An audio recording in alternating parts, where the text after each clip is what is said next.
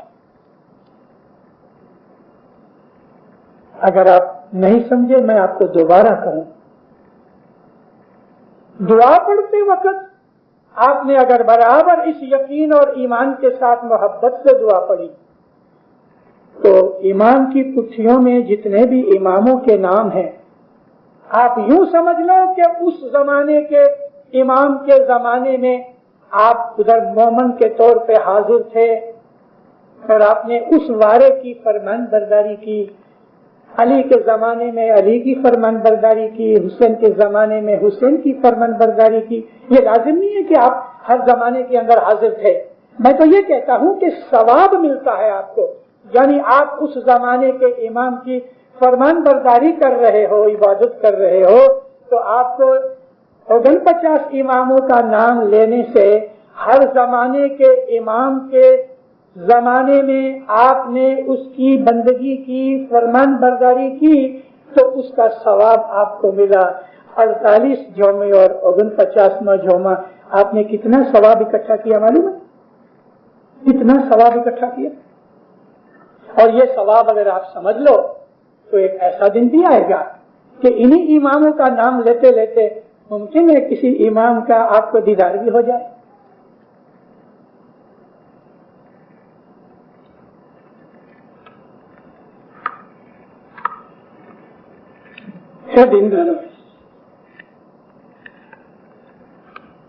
اسماعیلی مذہب کو کیا سمجھو گے؟ اس کے اندر گوتا کھاؤ، اس میں گرو۔ اسماعیلی مذہب کی حقیقتوں کو ڈھونڈو، علم کی باتیں کرو، علم سمجھو، تاڑی لگاؤ، سرتی لگاؤ، اس کی محبت میں آپ کو سب کچھ ملے گا۔ دعا کے اندر اگر اس مولا کی رحمت ہو جائے تو ہو سکتا ہے کہ کسی امام کے جومے کا آپ کو دیدار بھی ہو جائے۔ آج کی یہ آواز سننے کے بعد آپ کے دلوں میں بہت سی پھیر پھار ہو گئے۔ نیکسٹ ٹائم حضرت امام آوے اور انشاءاللہ اس برس امید ہے اس کے آنے کی، کسی دن بیٹھ کے اس کو دیکھو، علی کا روپ نظر آئے گا، اگر آپ چاہو تو حسین کا روپ نظر آئے گا۔ ارے امام حسین کربلا میں لڑ رہے ہیں، آپ اس کو دیکھو گے۔ امام وفی احمد گھوڑے کے اوپر بیٹھ کے ایک سوداگر کی طرح مسافری کر رہے ہیں، آپ اس کو دیکھو گے۔ اگر نہیں دیکھتے تو کم از کم اتنا تو ضرور ہے کہ دعا پڑھتے پڑھتے پڑھتے آپ کی محبت کے کارن سے، آپ کے ایمان کے جوش کے کارن سے اس دریک امام کے وارے کی عبادت کا ثواب ملے گا۔ اسماعیلی مذہب ہے نا، وہ باطنی مذہب ہے، غیروں کی سمجھ میں نہیں آتا، اپنوں کی سمجھ میں نہیں آتا، غیروں کی تو کیا بات کرتے ہو۔ اس میں ہیرے جواہرات ہیں، اس کے اندر بڑی بڑی قیمتی چیزیں ہیں۔ میں جو بوڑھا ہو رہا ہوں تو مجھے ایسا ہوتا ہے کہ کہیں نہ کہیں تھوڑا تھوڑا تھوڑا میں جماعتوں میں بول جاؤں، ریکارڈ ہو جائے گا۔ 50-100 برس کے بعد کسی کے تو کام آئے گا کہ ایک ابو علی کر کے تھا، اس نے اسماعیلی مذہب کی حقیقت کو اس طرح سے کھول دیا۔ مگر اسماعیلی مذہب کو ہم لوگوں نے سمجھا ہی کچھ نہیں۔ تھوڑی سی ریت رسمیں ہیں کہ جو ہم نے روز ایک نارمل حالت کے اندر سمجھی ہوئی ہیں۔ پہلے تو روز کوئی جماعت کھانے تو ہونے والے بہت تھوڑے، صبح کی عبادت کرنے والے بہت تھوڑے، سچی دسوند دینے والے بہت تھوڑے، دل میں نمرتائی اور پریم محبت رکھنے والے بہت تھوڑے، کوکنی بڑائی مغروری ان چیزوں کے اندر ہم پھنسے ہوئے۔ ہمارے کلیجے دنیا کی نفرت اور کانٹوں سے بھرے ہوئے ہیں۔ دیندارو، اس مولا کی شناخت مانگو، اس کی محبت مانگو۔ اس لیے پھر کہتے ہیں کہ اس پنجتن کے نور کو ہر وقت یاد کرو، یاد کرو۔ علی کا نام لو، حسین کا نام لو، زین العابدین کا نام لو، کسی بھی امام کا نام لو، محمد محمد کہا کرو، کریم کریم پکارا کرو، اللہ اللہ پکارا کرو، رحمان کہو، رب کہو، کچھ بھی کہو، مگر یاد کرو۔ اور جس حالت میں یاد کرو گے اس حالت کا آپ کو سواد الگ ملے گا.